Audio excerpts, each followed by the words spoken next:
అందరికీ నమస్కారం అండి. ఈరోజు ఇంకో మంచి కథ తెలుసుకుందామా? అమ్మా నాకీ పెళ్లి ఇష్టం లేదు. అమ్మా నాకీ పెళ్లి ఇష్టం లేదు. ఉర్మిళ మాటలకు కాత్యాయని తుళ్ళిపడింది. మంచి కుటుంబం, అబ్బాయి రుపాసి విద్యాధికుడు, అర్జనాపరుడు. పిల్లనిచ్చుకున్న తల్లిదండ్రులు ఇంతకన్నా కోరుకున్నది ఏముంటుంది? మంచి రోజు చూసి రేపో మాపో ముహూర్తాలు పెట్టుకుందాం అనుకుంటున్న తరుణంలో ఇదేమిటి ఇలా అంటుంది? ఎలా చూసినా తన స్థాయికి మించిన సంబంధం. ఏ కారణంగా కూతురికిలా సహించి మాట్లాడుతుందో కాత్యానికి కోరుకోవడం పడటం లేదు. మూడేళ్లుగా రకరకాల సంబంధాలు వచ్చాయి. సరిచోడు కాదనో, పద్ధతైన మనుషుల్లో లేరనో, ఆర్థికంగా సరితూగలేమో ఏమో ఏవేవో కారణాలు. ఏ ఒకటి ముడిపడలేదు. పెళ్లి ఆలస్యమవుతున్న కొద్దీ వయసు మిరిపోతుందన్నమన్న భయం. తమ కా తమ కాలంలో పిల్లలు ఒకరినొకరు ఇష్టపడుతున్నారా లేదా అన్నంత వరకే చూసేవాళ్ళు తప్ప, మిగతా విషయాలన్నీ పెద్దవాళ్ళే మాట్లాడుకొని ఖాయపరుచుకునేవాళ్ళు. ఇప్పటి పరిస్థితి అలా లేదు. పెద్దల ఇష్టాయిష్టాలు నామమాత్రంగా ఉంటున్నాయి. ఎందుకిష్టం లేదు? అడిగింది కాత్యాయని. సమాధానం రాలేదు. మరోసారి రెట్టించింది కూతుణ్ణి. ఈ కాలం పిల్లలకి ఏం చెప్పలేం తల్లి. ఆ చెప్పేదేంటో మీ నాన్నగారికి చెప్పుకో అంటూ చివాళ్ల గదిలోంచి వెళ్ళిపోయింది కాత్యాయిని. పెళ్లి వేడుకల్లో ఇచ్చిపుచ్చుకోవటాల వంటి ఆర్థిక సంబంధ విషయాల్లో పిల్లలకి ప్రమేయం లేనట్లు పెద్దలు వ్యవహరించటం సబబేనా? కట్న కానుకల గురించి మాకేం డిమాండ్లు లేవు. అబ్బాయికి లక్షల్లో జీతం వస్తుంది. మాకున్నది ఒక్కగానొక్కడు. బంధుమిత్రులంతా పెద్ద బలగమే ఉంది. పెళ్లి ఏర్పాట్లు మాత్రం ఘనంగా ఉండాలి. అతిథి మర్యాదలకు లోటు రాకుండా చూసుకుంటే చాలు అన్న మగపెళ్లివాడి మాటలు తన దాకా చేరాయి. ఆ మాటలు వాళ్ళంటే తమ వాళ్లకు మరింత గౌరవాన్ని కలిగించినట్లు ఉర్మిళ గ్రహించింది. ఉర్మిళకిద్దామనుకున్న ఫ్లాట్ అమ్మితే 60 లక్షల దాకా వస్తుంది. వాళ్ళెటూ కట్నాలు అడగడం లేదు కదా. వచ్చిన డబ్బుతో ఘనంగా పెళ్లి జరిపించేసి మిగిలిందేదో బంగారం కొని పిల్ల ఒంటి మీద పడితే సరిపోతుంది అంటూ సులువుగా సమస్యను తేల్చేశాడు తండ్రి. ఆ ప్రస్తావన వింటూనే తన మనసులో ఒక్కసారిగా రేణుకక్క మెదిలింది. పెద్దమ్మ కూతురు రేణుక అంటే ఉర్మిళకు ఎంతో ప్రాణం. ఇద్దరి మధ్య వయసు అంతరం 7 ఏళ్లున్నా ఆ అంతరం స్నేహానికి అవరోధం కాలేదు. తోడుబుట్టిన వాళ్ళలా కలిసిమెలిసి ఉండేవాళ్ళు. ఇద్దరి మధ్య ఎలాంటి అరమరికలు లేని ఆత్మీయ సంబంధాలు ఇప్పటికీ కొనసాగుతూనే ఉన్నాయి. ఈ పెళ్లి సంబంధం గురించి తను చెప్పగానే రేణుక చాలా ఆనందపడింది. అన్ని విధాలా తగిన సంబంధమేనంటూ మెచ్చుకుంది. అయితే ఆ రోజుల్లో మగపిల్లవారు రేణుక సంబంధం గురించి ఎలా మాట్లాడారో ఇప్పుడు వీళ్ళు అలాగే మాట్లాడుతున్నారు. ఆర్థికంగా బాగా కలిగిన కుటుంబం. కోడలు చక్కని చుక్క కావాలని కోరుకున్నట్లే రేణుక ఉండడంతో పైసా కట్నం అక్కర్లేదన్నారని, పెళ్లి మాత్రం తమ స్థాయికి తగ్గట్టు ఘనంగా జరిపించాలమన్నారని ఊరంతా విశేషంగా చెప్పుకున్నారు.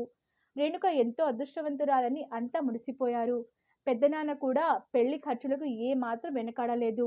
ఊరంతా పందిరేసి రంగవల్లులు దిద్ది ఎక్కడెక్కడి నుండో వంట వాళ్ళను, వడ్డన వాళ్ళను, సినీ సెట్టింగ్ వాళ్ళను, విద్యుత్ దీపాల వాళ్లను రప్పించి పెళ్లి అంగరంగ వైభవంగా జరిపించారు. తెలిసినంతలో ఆ రోజుల్లో అంత గొప్పగా జరిగిన పెళ్లి మరొకటి లేదన్నట్టు కథనాలుగా చెప్పుకున్నారు. తను అలాగే అనుకుంది. పెళ్లి ఖర్చుల కోసం రేణుకకు పసుపు కుంకుల కింద ఇద్దామనుకున్న 2 ఎకరాల మామిడి తోట అమ్మేశారు. పెళ్లైన 2 ఏళ్ల తర్వాత పన్నంటి బిడ్డకు తల్లైంది రేణుక.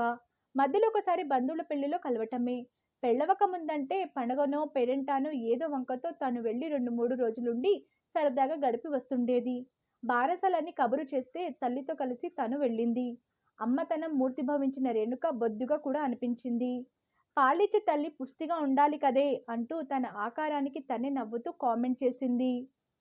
బంగారంతో చేసిన బ్రేస్లెట్ పిల్లాడి చేతికి తగిలించి తను ముద్దలాడసాగింది. ఏ ముద్దిగం చేసి సంపాదించి తెచ్చావు రేణుక అంటూ హాస్యమాడింది. ఈ మాత్ర దానికి ఉద్యోగం చేయాలంటావక్కా? ఇప్పుడేంటి తల్లి చాటు పిల్లవి. రేపు ఒక ఇంటి కోడలవయ్యాక తెలుస్తుంది మన ఇష్టాలకు ఉన్న హద్దులేంటో అన్న రేణుక మాటల వెనుక ఏదో నిడురార్థం ఉందేమోనన్న అనుమానం కలిగింది. ఆ తర్వాత కొద్ది నెలకే రేణుక తమ్ముడు పాండుకి పెళ్లి కుదిరింది. రేణుక పిల్లల్ని తీసుకుని వారం రోజుల ముందు వచ్చేసింది. తను 2 రోజుల ముందే పెళ్లికి వెళ్ళింది. రేణుక ముఖంలో ఏదో దిగులు, ఒకప్పటి చురుకుతనం కనిపించలేదు. ఒంట్లో బాగుండలేదేమో అనుకుంది. పెళ్లికి రేణుక భర్త, అత్తింటి వారు ఎవరూ రాకపోవడంతో చాటుమాటున నలుగురు గుసగుసలాడసాగారు. అక్క, బావగారు రాలేదేంటి? ఉండబట్టలేక అడిగేసింది తను. ఏం చెప్పనే, రకరకాల బిజినెస్లు, టూర్లు, బిజీ బిజీ. కట్టేసి తీసుకురాంలేంగా అంటూ ముఖాన నవ్వు పులుముకుంది. పెళ్ళాక కూడా 7-8 నెలలు రేణుక పుట్టింట్లోనే ఉండిపోయిందని తెలిసి రకరకాల అనుమానాలు పూడచూపాయి. భార్యాభర్తలు ఏదో గొడవ పడ్డారన్న విషయం చూచాయగా బయటకు పోక్కింది. ఉర్మిళ బొట్టు, కాటుక, పౌడర్, పర్ఫ్యూమ్స్, నాప్కిన్స్ ఇలా మన ఆడవాళ్లకు ఏవేవో వస్తువులు కావాలి. అన్నింటికి భర్త మీద ఆధారపడే దుస్థితి ఉండకూడదు. అతని స్థితిగతులతో సంబంధం లేకుండా మనకంటూ ఒక ఆర్థికపరమైన సపోర్ట్ ఉండాల్సిందే. అది ఉద్యోగం కావచ్చు, ఆస్తి కావచ్చు. అంతేగాని ప్రతి చిన్న అవసరానికి భర్త దగ్గర చేయి చాపాల్సి వస్తే విలువ ఉండదు. చులకనగా చూస్తారు. అందరు భర్తలు అలా ఉండకపోవచ్చు. కానీ కొందరైనా ఉంటారు. ఆ కొందరిలో మనం ఉండం అని గ్యారంటీ ఏమిటి? మన వాళ్ళు నా పెళ్లి ఎంత ఘనంగా చేసి పంపిస్తున్నామని సంబరపడ్డారే గాని, ఒట్టి చేతులతో నన్ను అప్పగింతలు పెడుతున్నామన్న స్పృహ లేకపోయింది.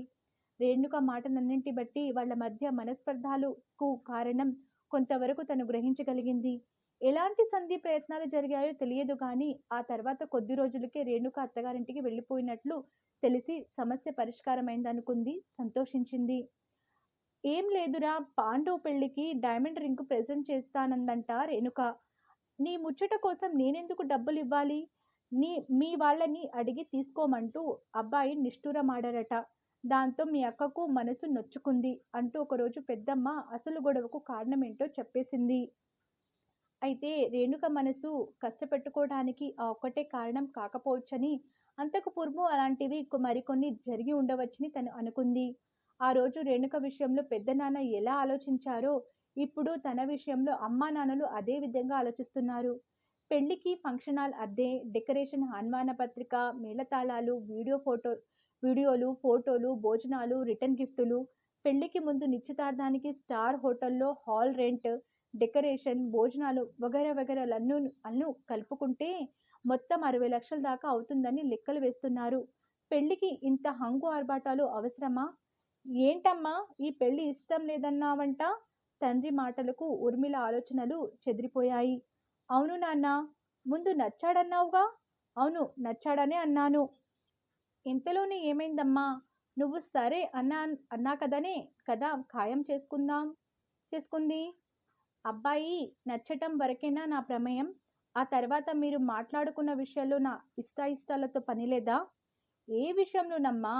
ఆచారాలు, పెట్టుపోతులు, ఆర్థిక విషయాలు మేం పెద్దవాళ్ళం మాట్లాడుకునేవే. వాళ్ళేం కట్న కానుకలు గురించి గంతెమ్మ కోరికలు కోరలేదు కదా. కాకపోతే పెళ్లి మాత్రం గొప్పగా జరిపించమన్నారు. సానుకూలంగా మాట్లాడింది తల్లి. అవును, అందులో తప్పేముంది? పెళ్లి తమ స్థాయికి తగ్గట్టు జరగాలన్నారు. అలాగే చేస్తామన్నాం. అంత ఘనంగా చేయటానికి అవసరమైనంత డబ్బు మన దగ్గర ఉండాలిగా. నిజమే, లేదు.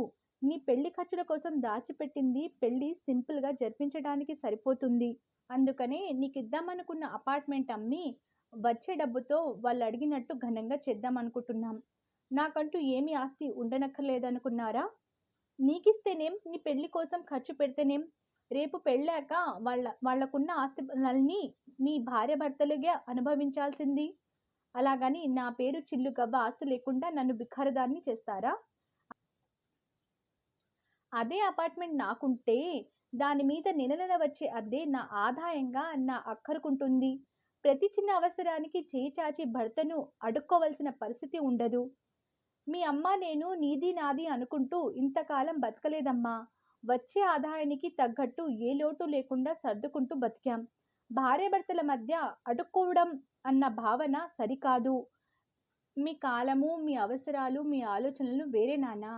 నా చదువుకు తగ్గ ఉద్యోగం రానువచ్చు, రాకపోనువచ్చు. వచ్చిన కుటుంబ బాధ్యతల మధ్య చేయలేకపోనువచ్చు. ఏది ఏమైనా నాదంటూ నాకొక ఆసరా ఉండాలి. నికిచ్చగా మాట్లాడింది ఊర్మిళ. అపార్ట్మెంట్ అమ్మకుండా ఆస్తిగా నీకిచ్చి పెళ్లి ఘనంగా చేయాలంటే అప్పు చేయాలి. ఈ వయసులో మేం తలకు మించిన అప్పులు చేయలేం కదా. నిజానికి అది మన స్థాయికి రావాల్సిన సంబంధం కాదు.